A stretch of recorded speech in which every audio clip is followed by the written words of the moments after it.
Good morning, guys. It's minus 6 degrees outside today. Pretty cold. I don't remember such cold winter for a long time, but well, right now it's 8:30. I just went to Zlobok with Alice and she's there. And during daytime, I think will be like minus 2. So we will see. And now it is Akemi time. Let's go. Today in the morning, Alice woke up at 7 a.m. Usually we wake up at 8, but today she decided to wake up at 7. And of course I woke up with her. Okay. Super!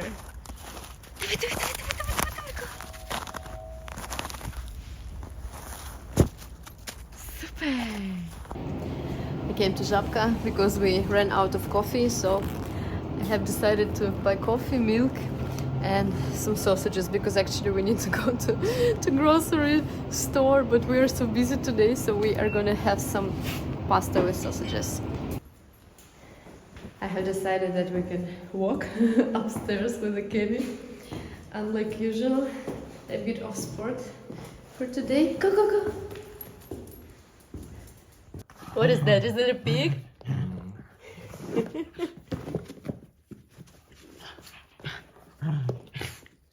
Akemi really likes this pig.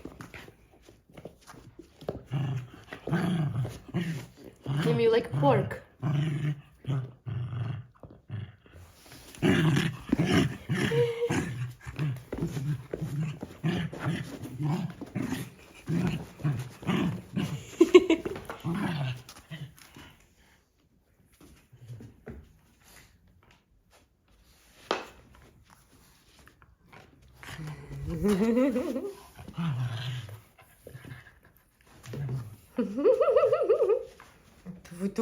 Akemi, go! Super! Akemi and I are sitting here watching out of the window. That's what she really likes to do every day. I'm very glad and I really appreciate that you do leave some comments or ask questions about us, about our life. So in this video I would like to speak about the topic that also was in the question regarding what language our baby Alice speak, or supposed to speak, or supposed to start speaking. Yes, in our family we do speak Russian language, but my husband and I, we both know English pretty well. That is why we also want Alice to speak English. And I was actually making a huge research starting when I was pregnant, and when she was born I continued this research of how to teach a baby speaking English when you both are not native speakers. I have to learn a lot of new words, and this is also good, but on the other side it's kind of challenging. Brief summary of my research: if both parents are not native speakers but still want baby to learn the language, it has to become natural for her to listen to language regularly. That is why there were recommendations to choose a time spot every day when one of the parents or all of the parents will be speaking English to her, or any language. So I have decided to take this challenge, and I've chosen that I speak to her English every single day since the moment we wake up till 12 or till 1, like before lunchtime. And even for me it's not that easy, because in the very beginning I was like, okay, how do we say this in English? How do we say that in English? I'm trying my best all the time. I'm looking and searching for new words and learning new words. I started this practice since Alice turned 6 months, and right now she is 1 year and a half. And I must say that it's only me speaking English with her regularly every day. In this time period, my husband usually speaks Russian to her, because this is the language we speak in our family. No matter what, I still keep speaking English with her. And what I see by now, what are the results? She understands like 100% of what I say to her in English, like, I don't know, let's change a nappy, or do you want to have a banana? Do you want to drink water? Let's go out for a walk. Give the food to our dog Akemi. So actually any basic conversations what we are having, she understands everything. And the other half of the day I speak Russian to her. The biggest challenge I personally faced is that, for example, in the morning she points at the car and I say car, and she repeats car, so we are learning that this is a car. But if in the evening she points at the car and I already say it in Russian, which is mashina, and she's like, huh? That is why I just try to avoid learning the very same words within like 1 day or 1 week. If in the morning we've learned that this is the car, then I will not be speaking about the cars, or I simply will not pronounce it in the evening in other language, so that, you know, she will remember this is a car. And after 1 week, we already don't speak about car in English, because, you know, we learn something else, and she points at the car and I say, how does it sound on the other language? Something like this. Another research confirmed that a baby is learning new words by not separating them by language before he or she turns 3 years old. So it's just, you know, as many words as he or she knows, and no matter what language is that. And then after 3 years, the baby starts to kind of separate or maybe analyze or make it logically what word belongs to what language. Well, this is at least what has been written in the research. And there were some other articles and webinars by other doctors, baby doctors, who confirmed that research. So we will see how will it be with Alice, because right now, of course, mostly the words she knows or the words she pronounced, they are Russian. But also sometimes, like, you know, she is pronouncing some English words. And yes, why not? Very well. If it's in the morning time and she says some Russian words to me, I still reply in English. If it's the second half of the day, then I, no matter what language she say, I speak Russian to her, something like this. Another language is Polish, as we've moved to Poland and we plan to live here. And Alice is going to Polish nursery, and nurses there speak and Polish and English. But Polish is prevailing. So why is it so? Well, because Polish language is very similar to Belarusian language. It's a Slavic group of languages, and logic and grammar is pretty similar, I would say. And to us, we're thinking that probably, or maybe, Polish is a little bit more difficult to learn than English. And that is why we want her to start listening to Polish more, because, you know, here there is no other option for her to listen Polish than just in the nursery. And many people were asking me, does she understand what they say to her in Polish, like in nursery? And I also asked nurses about that, but they said that yes, like they are communicating without any problems. Like they are saying, Alicia, chodź, and she understands it means that Alice come. Or for example, yesterday I came to pick Alice up from Żlobek, and the nurse was like, hey, give me 5. And she said it in Polish, and it is like, yeah, 5. So by these simple games, she's also learning Polish.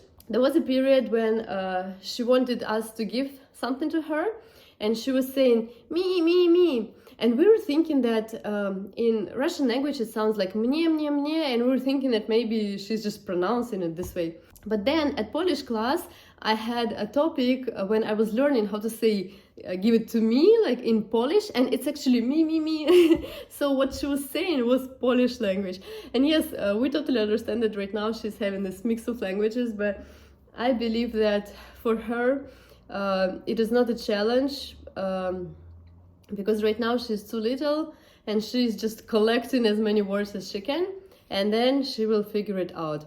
We also saw some examples back in Taiwan. When we lived there, we had friends, for example, dad is from Belarus and mom is from Taiwan, and babies, they are kind of speaking both languages.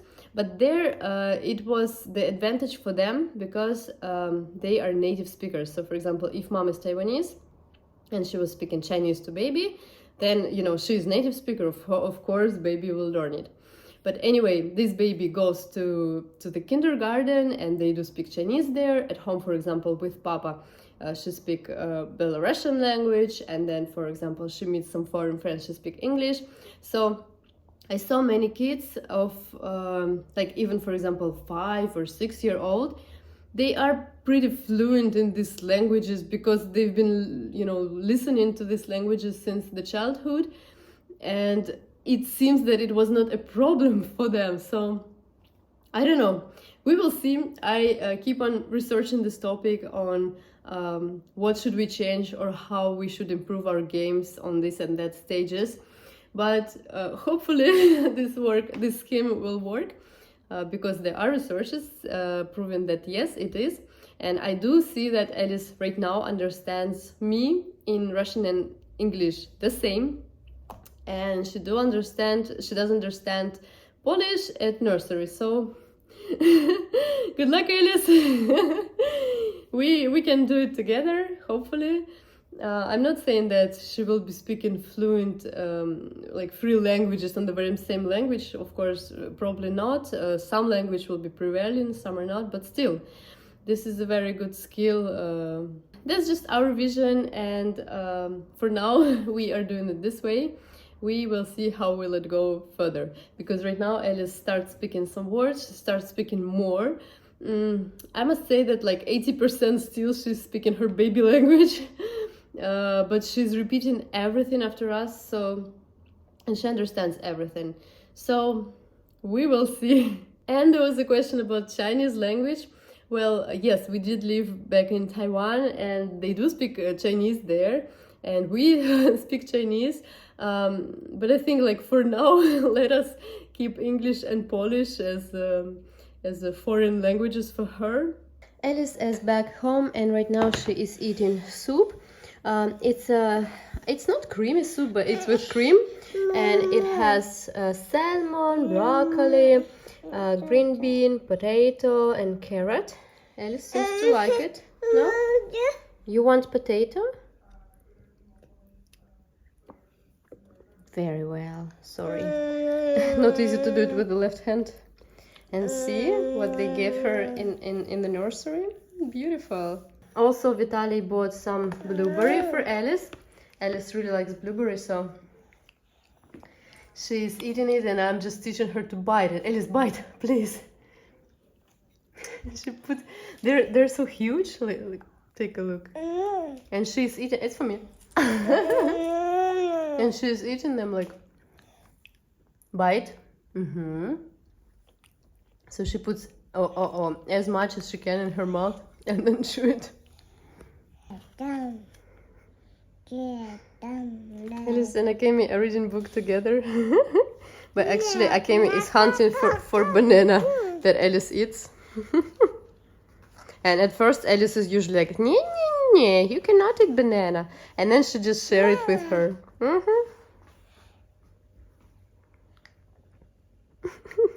Akemi, don't. Very well, Alice. We are reading the book, Look Inside the Jungle. It's actually a very cool book. It's with these opening pages, so it's very interactive, and Alice likes it a lot. Wait, it's about jungles, like who lives inside rivers and swamps, about planting flowers, creepy crawlies, and jungle hunters. So it's very colorful and with, with many windows to open, which is cool. She really likes it.